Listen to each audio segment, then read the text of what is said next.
Chapter 1. The Surprise Visit. The clock on the wall ticked louder than usual, marking each second of my growing excitement. I glanced at my phone again. No new messages. I bit my lip and paced across the room, trying to calm the flutter in my chest. Any minute now, he would be here. It was supposed to be an ordinary afternoon. My parents were out at a charity event, some boring fundraiser that would keep them busy until late into the night. That meant the house was ours, just for a little while. It felt forbidden, thrilling, like sneaking into a dream we weren't supposed to touch. When the doorbell rang, I jumped. I rushed to the door and opened it just a crack, peeking out. There he stood, Daniel, messy-haired, grinning like he owned the whole world, a backpack slung over his shoulder. His green eyes lit up when he saw me, and in that moment everything else faded away. Without thinking, I pulled the door wide open, and he stepped inside, wrapping his arms around me. His scent, warm, familiar, a little bit wild, filled my head.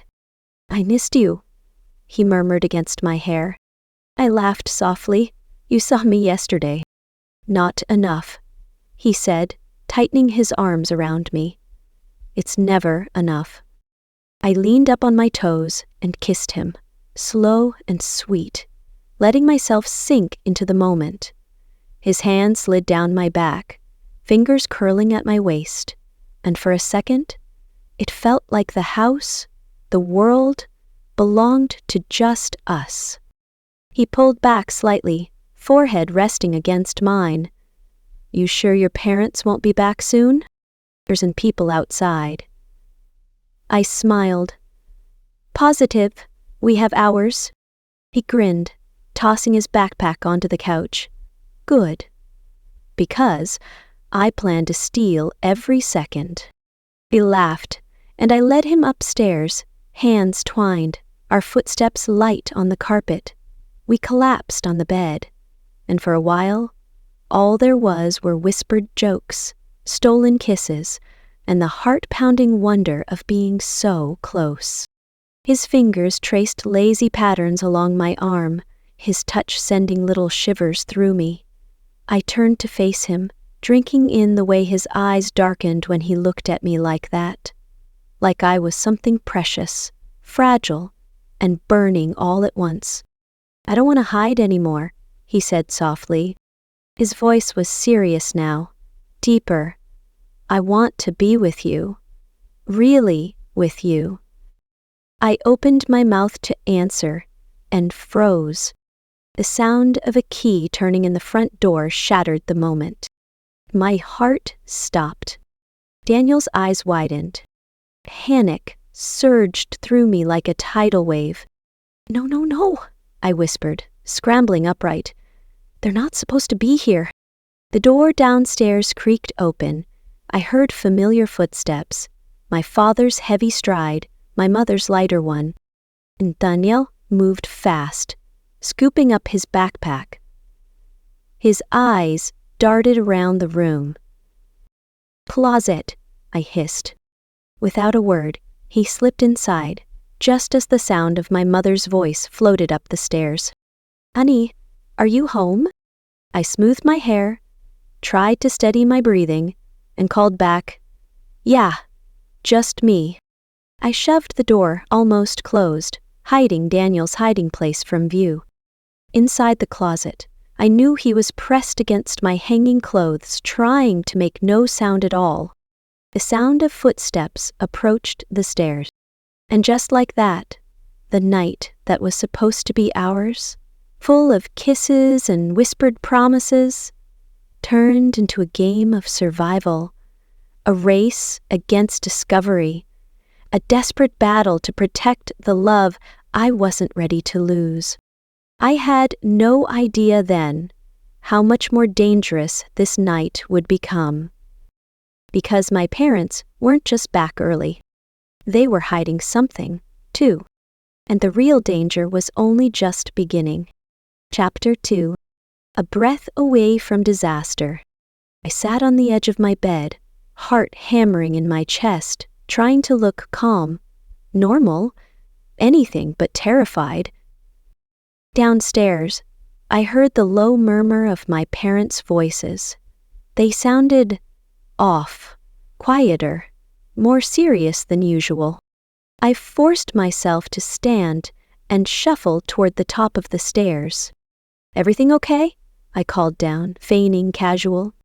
My mom looked up from the hallway, purse still dangling from her arm. Her eyes were sharp, almost too sharp, scanning me like she was searching for something. "We decided not to stay long at the event," she said. "It wasn't really our scene." I laughed awkwardly. "Sounds boring." "Very," my dad grumbled, tossing his keys onto the entryway table with a loud clatter. Mom's eyes didn't leave mine. A beat of silence passed, heavy, uncomfortable. "You're alone?" she asked, a little too carefully. I nodded, smiling brightly. "Yep, just doing homework."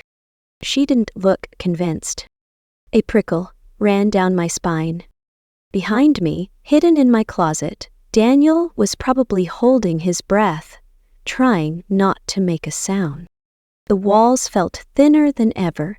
Every squeak of the floor, every heartbeat echoed loudly in my ears.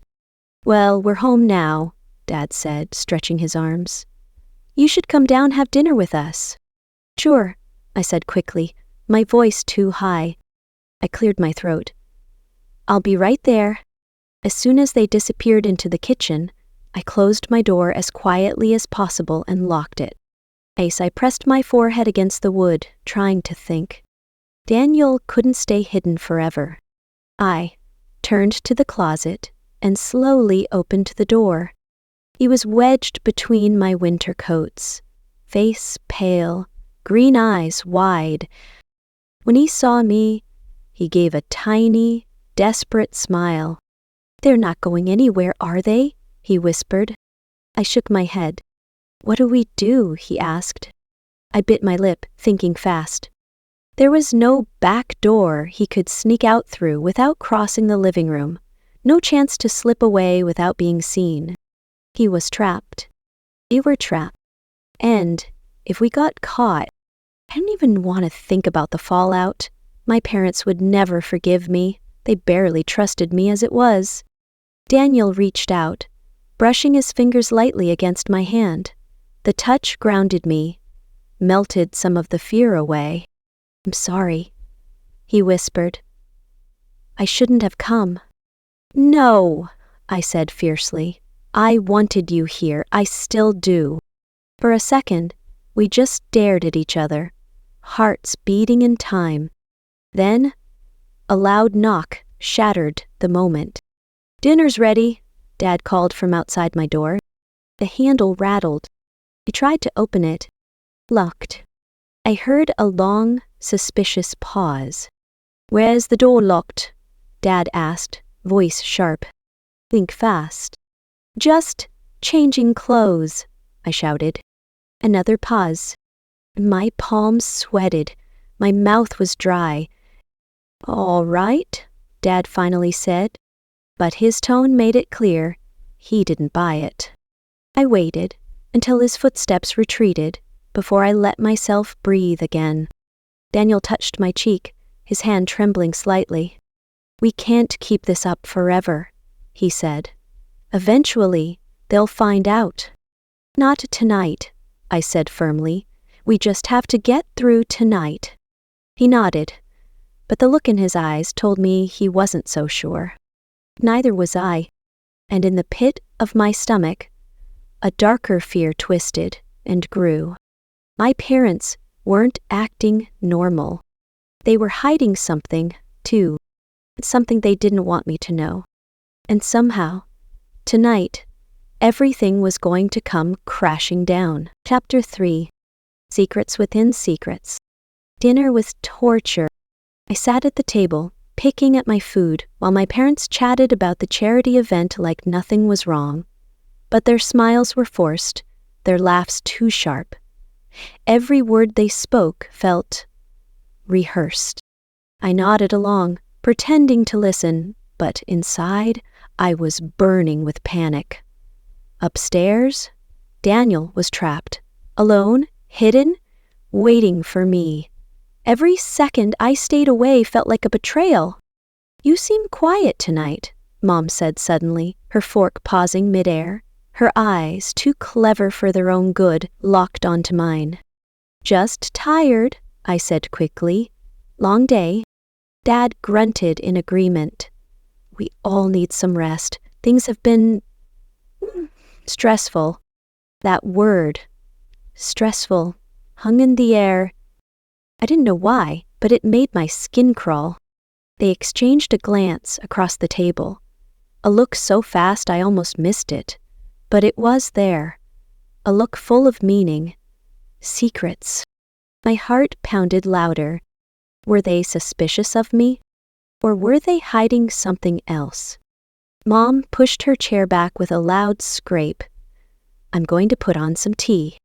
"I'll help," I offered, too quickly, eager to escape the table, eager to move, to do anything. In the kitchen, I busied myself boiling water, hands shaking. Mom leaned against the counter, watching me. "You know, sweetheart," she said casually, "sometimes keeping secrets doesn't end well." The kettle started to whine. I froze. "What do you mean?" I asked, voice too tight. She smiled, but there was no warmth in it. "Just speaking from experience." The kettle screamed louder. I turned away so she wouldn't see the fear on my face. This wasn't normal. None of this was normal. Somehow, this night was no longer just about me hiding Daniel. It was about surviving whatever storm was brewing beneath my own roof. Later, when they finally retreated to their bedroom, I tiptoed upstairs and locked my door behind me again. Daniel practically leapt out of the closet, gulping in deep breaths like he'd been underwater. "God," he whispered, running a hand through his hair. "That was—" I threw myself into his arms, cutting him off. I needed to feel him, to remind myself that despite the chaos, he was real. We were real. His hand gripped my waist, steadying me, grounding me. His lips found mine. Desperate, hungry. Every kiss was a promise. "I'm here. I'm not leaving you." I pulled him toward the bed, urgency pounding through my veins. We fell together, tangled in each other, trying to drown out the fear with touches, with whispered words only we could understand.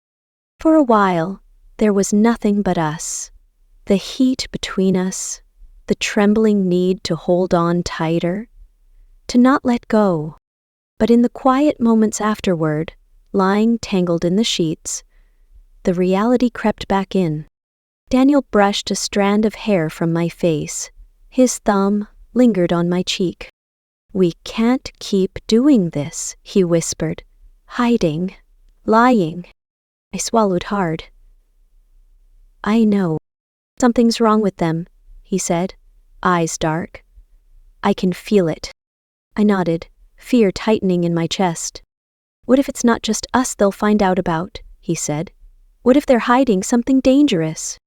I met his gaze. For the first time tonight, I saw it, real fear in his eyes. And somewhere deep inside, I knew he was right. This night wasn't just about a secret boyfriend.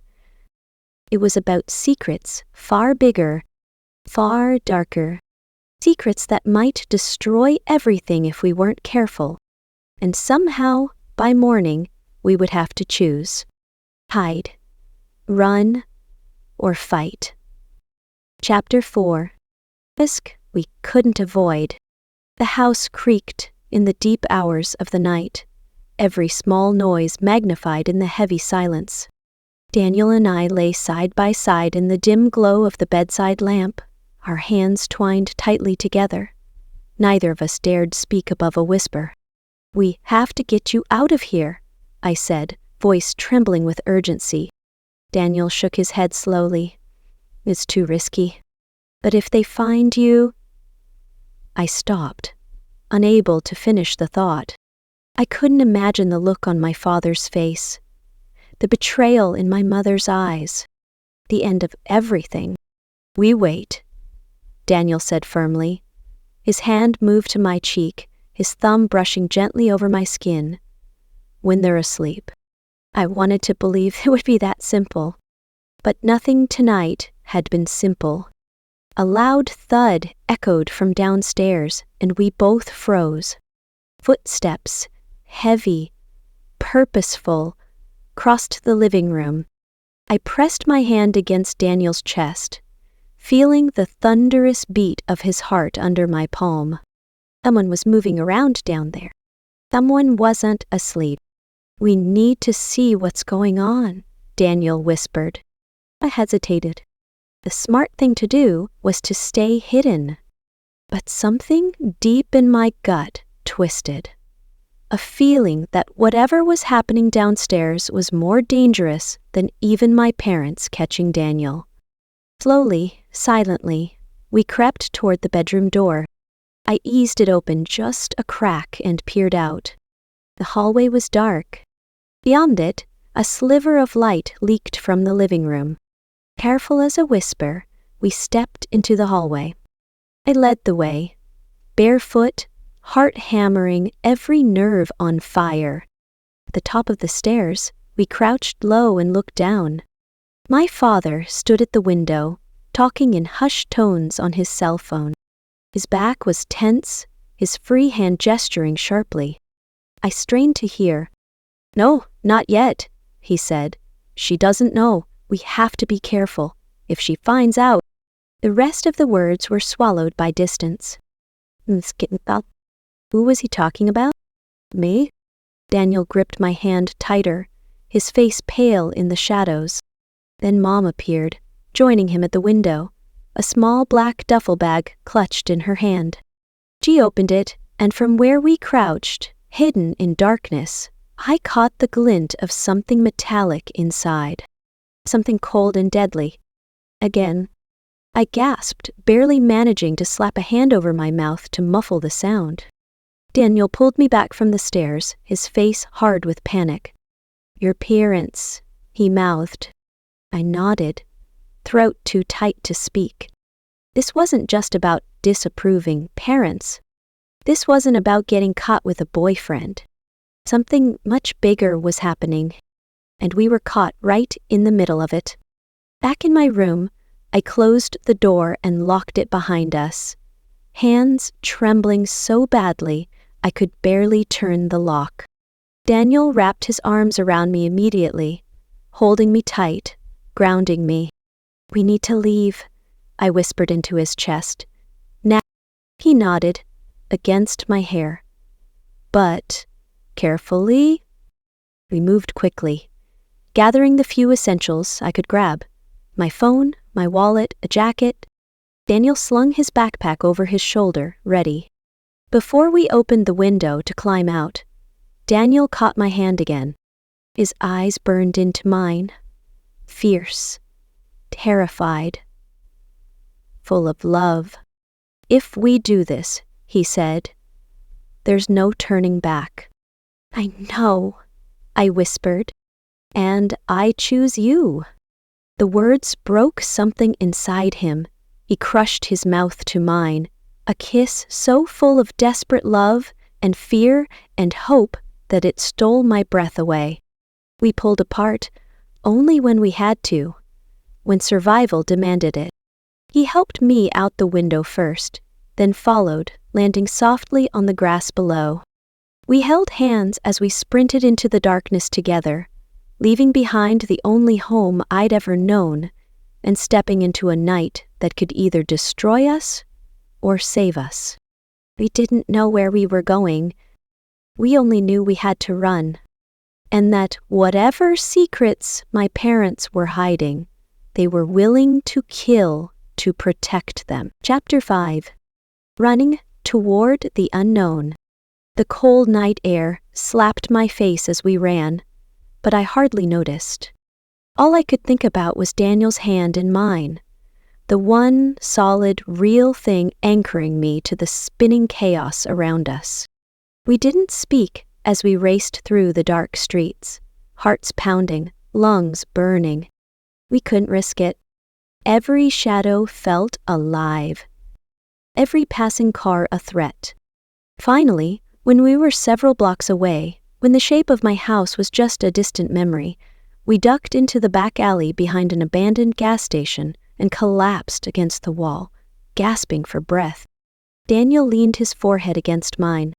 His skin was damp with sweat, but his touch was steady, grounding. "You okay?" he whispered. I nodded, though I wasn't sure it was true. I was scared, exhausted, heartbroken. But looking into his eyes, I felt something stronger rising inside me. Determination. If we were in this together, we had a chance. "Where do we go now?" I asked, voice shaking. Daniel wiped a smudge of dirt from my cheek with his thumb. "We need somewhere to think. Somewhere safe." "My friend, Lisa," I said suddenly. "She has that cabin by the lake. Her family never uses it this time of year." Daniel hesitated. "You think we can make it there without being followed?" I thought about the duffel bag, the gun, the cold, calculated way my parents had moved. "They'll come after us," I whispered. "But they won't expect us to leave town." Daniel nodded. "Then that's our best shot." We found an old, beat-up bicycle behind the gas station, half rusted, but usable. Daniel insisted on pedaling while I perched awkwardly on the back, clutching him tightly as we made our way toward the outskirts of town. Every bump in the road jarred my body against his, but neither of us cared. There was a strange intimacy in the shared silence, the way we trusted each other completely in the dark. At one point, Daniel glanced over his shoulder, grinning despite everything. "Not exactly how I imagined our first getaway together," he joked. I laughed, a raw, broken sound that still somehow felt good. "Next time," I said, tightening my arms around him, "we'll steal a convertible." He chuckled, and for a moment, it almost felt like we were just two kids on an adventure, not fugitives from the people who were supposed to love me most. Hours later, just as the sky began to lighten with the first gray whispers of dawn, we reached the cabin. It was small and weathered, tucked between trees like a secret, the perfect hiding place. Daniel found the spare key tucked under the porch and opened the door. The air inside was musty with disuse, but safe, blessedly safe. We stumbled inside, locking the door behind us, and collapsed onto the worn couch. For a long time, neither of us spoke. We just sat there, breathing each other in, letting the silence wash over us. Finally, Daniel turned to me, his hand finding mine again. "I'm sorry," he said quietly, "for dragging you into this." I shook my head fiercely. "You didn't drag me anywhere. I chose this. I chose you." Tears pricked my eyes, but I blinked them away. He cupped my face in his hands, his touch so tender it broke me apart inside. "I don't know what's going to happen," he said, voice rough, "but I swear I'll protect you, whatever it takes." "I know," I whispered, leaning into him. Her kiss this time was different. Slower, deeper, full of promises we didn't dare speak aloud. We held each other like it was the only thing keeping us alive. And maybe it was, because somewhere out there, my parents were searching for us, and they wouldn't stop until they found us. But for now, for this stolen moment, we had each other, and that had to be enough. Chapter 6. The truth begins to unravel. Sunlight slipped weakly through the dirty cabin windows, casting long shadows across the worn wooden floor. I sat, curled up on the couch, one of the old knitted blankets wrapped around me. Daniel moved quietly through the kitchen, trying to find anything edible. My body was exhausted, but my mind raced. Questions gnawed at me. Why had my parents been so desperate? Why the gun? Why the whispers and lies? And why did I feel like Daniel knew more than he was telling me? He set down a dusty can of soup with a triumphant smile. "Victory," he said lightly. I forced a weak smile in return, and he saw the tension in my face immediately. He sat beside me, his hand covering mine. "You're scared." I looked into his eyes, so full of worry and something deeper. "Wow. I started, then hesitated. "I need to know everything. No more secrets." Daniel's face darkened. He hesitated, and that hesitation told me there was something big. Slowly, he pulled his backpack onto his lap, and from the hidden inside pocket, he pulled out something I hadn't expected. His another folder. He placed it between us. Neither of us touched it for a moment.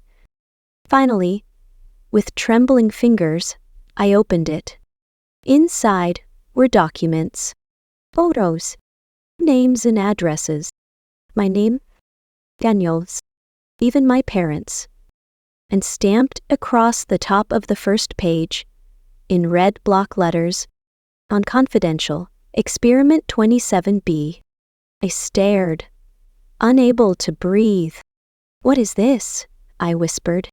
Daniel raked a hand through his hair, his voice rough. "I found it 2 months ago, in your father's study." I blinked at him, heart thudding painfully. "You? You went through his private files?" He nodded grimly. "I wasn't looking for anything. I got curious, and then I found this." I didn't know what it meant, but the more I read, the more terrified I got. My fingers trembled as I flipped through the pages. Details of medical experiments, gene therapy, behavioral studies, and over again references to a subject identified only by a code. Subject, Aurora. My stomach twisted violently. Aurora was the name of the biotech company where my parents used to work, before they mysteriously quit and swore never to talk about it. "You think I'm involved in this?" I whispered. Daniel's face crumpled. "I don't know, but they were willing to hurt you to keep it hidden. That's enough for me." Tears burned behind my eyes. Everything I thought I knew about my life, my family, crumbled to dust. "I'm not normal," I said, the realization landing like a stone in my chest. Daniel caught my chin in his hand, forcing me to look at him. "You are the strongest, bravest person I know," he said fiercely. "Whatever this is, it doesn't change who you are." I threw myself into his arms, sobbing quietly. He held me tight, his hands stroking my hair, murmuring soft words of comfort. For a long time, we stayed like that, two broken souls clinging to each other in a world that suddenly made no sense. Finally, when the worst of the storm inside me had passed, I pulled back to look at him. "'Cause I need to know everything," I said. "I need to find the truth." He nodded. "We'll find it. Together." Our eyes locked, and in that moment, I knew there was no force on earth that could tear us apart. Not secrets, not fear, not even my own family. He kissed me then, slow, deep, and full of promises. And somewhere inside me, a fire ignited. Randy Gal, we weren't just running anymore. We were fighting back. Chapter 7. The message they never wanted me to find. The dusty cabin had become a battlefield, not of guns or knives, but of questions and answers, of trust and betrayal. The confidential folder lay open across the coffee table, its contents spilling out like secrets bleeding into the air. I traced my fingers over a worn photograph, a grainy image of a laboratory. In the corner, half obscured, I spotted something strange. A plaque on the wall, barely readable. Daniel leaned in beside me. "Zoom in," he said. I grabbed my phone and snapped a photo, enlarging it with my fingers. The words were blurry but visible. Aurora Project Wing 7B. Subject Genesis. My blood ran cold. Genesis. New beginnings. What if? I swallowed hard, heart pounding. What if I wasn't just part of the experiment? Daniel's brow furrowed. "You think you are the experiment?" And shook my head. It sounded insane. And yet, hadn't my life always felt a little different? The way my parents watched me sometimes. The hushed arguments I overheard late at night. The unexplained rules, the warnings, the secrets. A cold shiver ran down my spine. Daniel must have seen the fear in my eyes because he caught my face between his hands and kissed my forehead, grounding me again. "You are you," he whispered, "no matter what they did." I closed my eyes against the sting of tears. "I just wish," I whispered. I knew why. Hours later, as we scoured every page of the folder for more clues, I noticed something odd. A page thicker than the others. I held it up to the light and saw, faintly, another page hidden inside the paper itself. My heart slammed against my ribs. Without thinking, I tore the two layers apart, revealing a slim slip of paper sealed between them. Handwritten, shaky, desperate. "If you find this, run. You were never supposed to know. We tried to protect you. We are sorry. Mom." I dropped the paper, like it burned me. Daniel caught it before it fluttered to the ground, reading it quickly. "They knew," I said, voice hollow. "They knew the whole time." Daniel was quiet, his jaw clenched. "Whatever this project was, they tried to get out," he said. "That's why they quit Aurora. Why they hid everything." "But now they're trying to," I trailed off, unable to say it. "Trying to erase me to keep the secret buried." Daniel squeezed my hand. "Maybe not erase, maybe take you somewhere you couldn't talk." I shuddered. The thought of being locked away, controlled, studied like some lab rat. No, I wouldn't let it happen. "I need to know the whole truth," I said, fire lighting inside me. "And I need to make sure they can never hurt me again." Daniel nodded, his eyes shining with fierce protectiveness. "And we will," he promised. The way he looked at me then, like I was the only thing that mattered, made my heart ache with love so deep it scared me. We weren't just surviving anymore.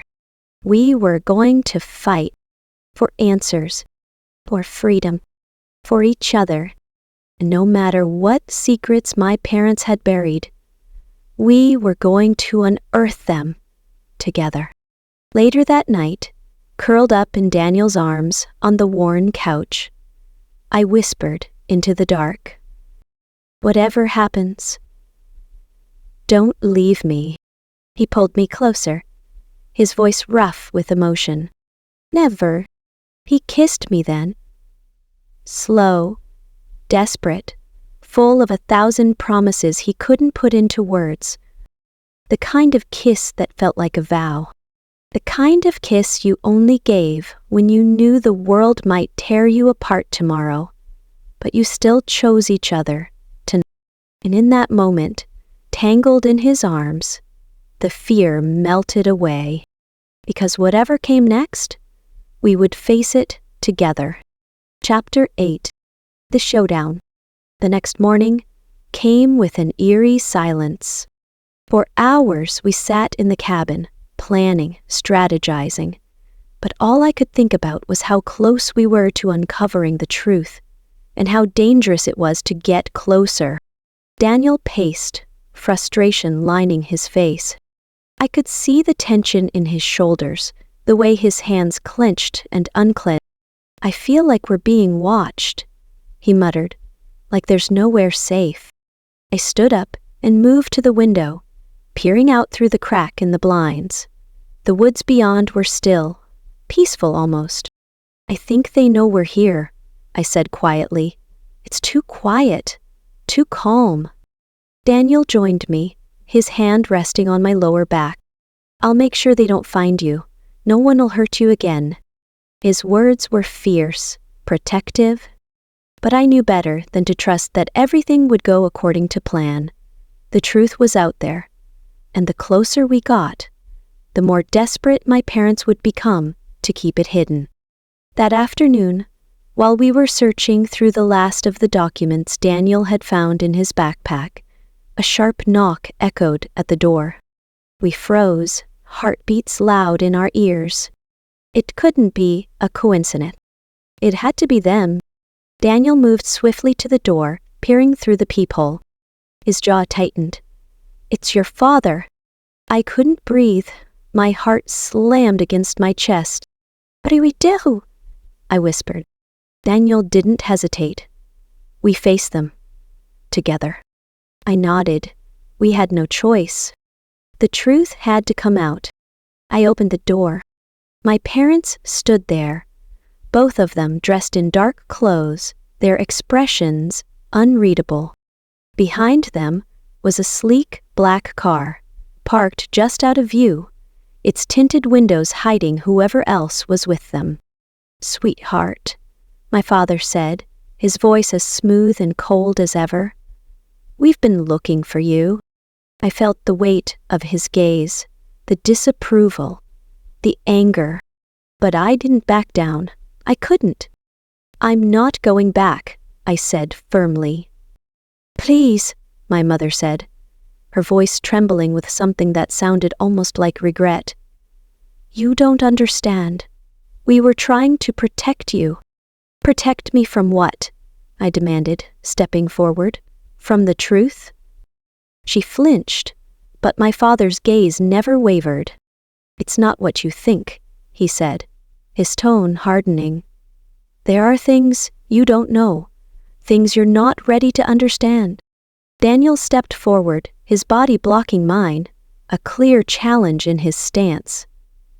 "We don't need your protection. We need answers." My father's eyes flicked over to him, narrowing. "This boy has poisoned your mind," he said, a sneer creeping into his voice. "You don't know who he really is." "Enough," I shouted, cutting through the tension. "This isn't about him. This is about me, about us, and you've lied to me, to both of us, for years." There was a brief, tense silence. Then my father's gaze softened, just for a moment. "You don't understand," he said quietly. "We never wanted this for you." "Then what did you want?" I demanded. "To control me? To lock me away?" My mother's eyes filled with tears, and my heart twisted with a pang of guilt. But I couldn't back down. "We couldn't let you be a part of it," she whispered. "The experiment. You were never supposed to know, but the moment you did, they started coming after us, after you." I shook my head. "I don't understand. Who's coming after us?" "They're watching us," my father said, voice low, waiting for the right moment. I didn't know whether to trust him, but something in his tone made me pause. "They won't stop," my mother added. "Not until they have you. Not until they finish what they started." I felt Daniel's hand tighten on mine, his voice urgent. "Who are they? What do you mean?" My father hesitated, then stepped closer, his voice soft. "Aurora was never just a company. It was a front, They've been experimenting with genetic manipulation, testing subjects like you for years. You were their ultimate creation, the next step in human evolution. The words hit me like a freight train. I was a product, a test subject, not a person. I wanted to scream, to run, but I stood still, feeling the walls closing in. And now they're coming for me? I whispered, the weight of the truth pressing down on me. Yes, my father said, but we can stop them. We can protect you if you stay with us. Come back home. I looked up at Daniel, his face filled with anger, fear, and something else. Something that could only be love. No, I said, shaking my head. I'm not going back, and I'm not doing this alone.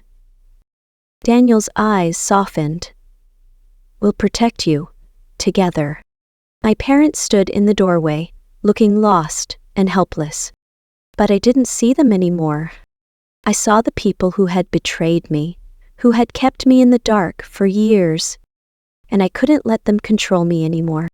Go, I said, voice shaking but firm. Leave us alone. We'll handle this. My father's eyes burned with anger. You think you can outrun this? You think you can fight them? It's to flow better.